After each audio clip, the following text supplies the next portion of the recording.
Why do I think projection mapping is important? Well, being able to augment your reality without glasses or having something on your face, I think is really exciting. We've all dreamed about being on the holodeck and being transported somewhere else, or just manipulating shapes or objects in front of us like we've done so far. I think that there's a lot of potential in being able to change an object without having to touch it at all with just digital media. That's super exciting. Where did I first hear about projection mapping?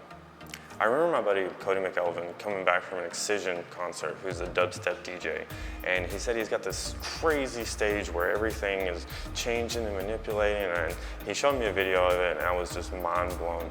But at the same time I thought, I can do that. So the first thing I did is get on YouTube, and I saw a lot of incredible art where people were manipulating buildings, full entire buildings. And so I looked deeper into trying to figure out how to do this, and sadly enough, there wasn't really too many tutorials or software available that was going to be functional for me. I was running Windows at the time, and they had MadMapper, which was only available for Mac, and then they had Resolume, which my computer wouldn't run and I couldn't afford. So how did we get started? Well, I had been using Sony Vegas for doing video editing for a while, so I was getting pretty good at manipulating that software and getting things where I could change and do color correction and stuff like that. So I figured that would be a good way to get an image of like some 3D blocks and then throw those in there so I could animate them however I want. And then just get some poster board and tape them together, and I borrowed a buddy's projector and we set it up just at the right angle, and this is what we got out of it. A couple of problems. The projector had to be set just right. You had to set it at the right angle so that way it would project onto those objects to be able to fit, right? And if you're in a venue you've never been to, you really need the mapping software to make it where you can maybe skew one side or whatever you need to do to make that function. Not being able to be able to venue pre-show would make it impossible without having to be able to preset markers and exactly where that light's going to set. And then even when you get there, you may not mount the projector just right. So what was the next step? There's a local promoter here by the name of Andrew Davis, who's a very good friend of mine and was throwing amazing EDM shows at the time and creating a great community. He wanted to do something special for his wife's birthday, DJ Nanna D. So we talked about it, we had a proof of concept, and the idea was there, so we decided to go down to the local venue and just see what was possible. And right off the bat, we realized it wasn't going to work. The projector that we had just wasn't going to work. The throw on the projector was too long. What does the throw of a projector mean? It's basically the size of image you get from how far away the projector is. And the way the venue was set up, the projector would have had to been 10 feet through the wall. And so we knew that wasn't going to work.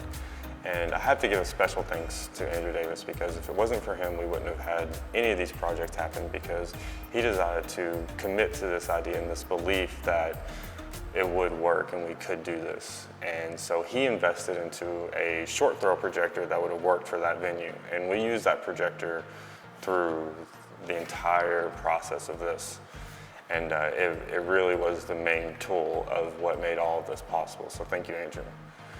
So timing's everything, and with this we had the proof of concept with Sony Vegas that it would work, but the problem was we weren't going to have the control that we needed to go to different venues, or even venues we haven't been to be able to map these sites out every time we went.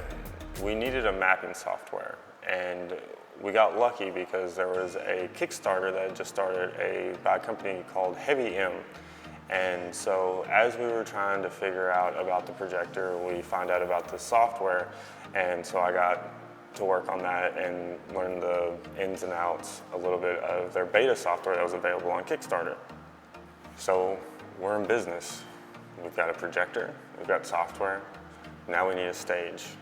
So we decided to use half-inch PVC pipe to build a wire frame and then use blackout curtain material to wrap it with. And I have to give another special thanks to my mother and my wife for doing all the sewing and making sure everything fit correctly and working correctly. So all in all, we were able to put something together, and this is what it looked like. So I guess the word spread on social media because a promoter by the name of Julian Hopkins contacted us, who was throwing shows in Louisville under the name of Limitless Mind Productions, hit us up and said, hey, I want you guys to do this for my shows. I really liked what you guys were doing. So Andrew and I started a partnership and had the opportunity to do shows with Hero Bus, 12th Planet, Wicked the Instigator, Forest Green, Tank Man. We got to meet a lot of great artists and got to go to a lot of shows in Louisville. And from that, we even did shows with other production companies, including RX Productions and 2 AM Entertainment. So we've been using our stage, and Nanna, another production in Louisville who actually runs RX Productions, came to us saying that he wanted something bigger, he wanted something more elaborate. So me and Andrew decided to build another stage.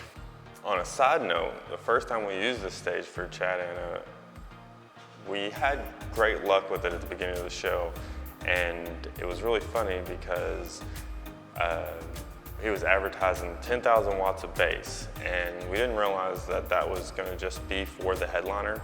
So everything was going good, and then whenever the headliner came on, this bass rattled so hard, and right whenever the first bass line dropped, the stage completely collapsed. And so we learned a lot from that, and we learned that we had to reinforce the stage, and that 10,000 watts of bass is serious.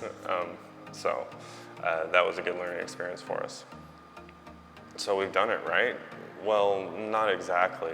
It wasn't like what we'd seen with the Excision show that I had first seen from my buddy Cody, and I wanted to do something like that, and we finally got the opportunity by one of the local bars here in Owensboro that was throwing a Halloween show to give us a budget for us to be able to build a stage big enough to be able to have something overhead and big enough to really say that we've built a massive stage. And so we did it. And so we went back to Andrew's garage and we framed up this big, massive thing that we had to move on a trailer, and but it worked out, and it was a really good show. A lot of people showed up for it. So that was a really unique experience, and we were really happy that we were able to do that. And that's when we really felt like we were fulfilled on being able to create that level of production. And even though it wasn't to the quality of something like Excision, we were able to do it on our own means and our own budgets. And even in a local place like here in Owensboro, Kentucky, we were able to create an experience that people had never seen before. So that was really special to us. DJ stages are something that we knew, and we really wanted a new challenge, and it was really nice. By the way, Andrew and I actually work at Champion Ford in Owensboro, Kentucky, and Duke Brubaker wanted to throw a 25-year anniversary show and had the idea that we did something for the anniversary show. So we all decided that the best thing and the product that Ford's known for is the Ford F-150.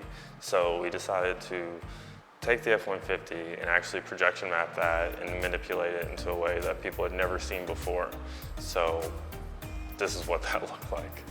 I'm really proud of the experiences we've created for people, and just that we were able to go from proof of concept to having all these memorable experiences, meeting all these great people, and really getting to see that we could make a difference and that we could manipulate the world around us without too much involved in actually changing it with just light. And I think that's really exciting, and I think there's a lot of possibilities for the future.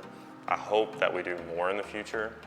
I've got a lot of good ideas. I've been thinking a lot about wanting to projection map a building still, because I haven't done that yet.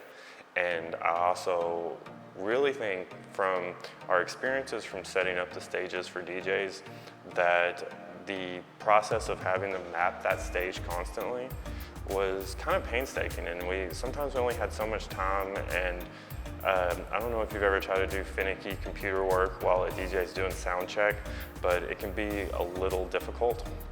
So I think it would be really interesting to develop software that is able to map itself and with markers, maybe if you used IR, like infrared LED lights on the stage where a camera was able to track those IR, like if a camera was able to track those infrared markers, and it would actually map itself almost instantaneously. And I'm sure there's probably some stuff like that, but I think there is some exciting stuff in the future for projection mapping. Anyways, I want to thank you guys for coming on this journey with me, for seeing our progress and just seeing how this could maybe determine what could be in the future. So thank you for watching. Please like, comment, subscribe, and have a good day.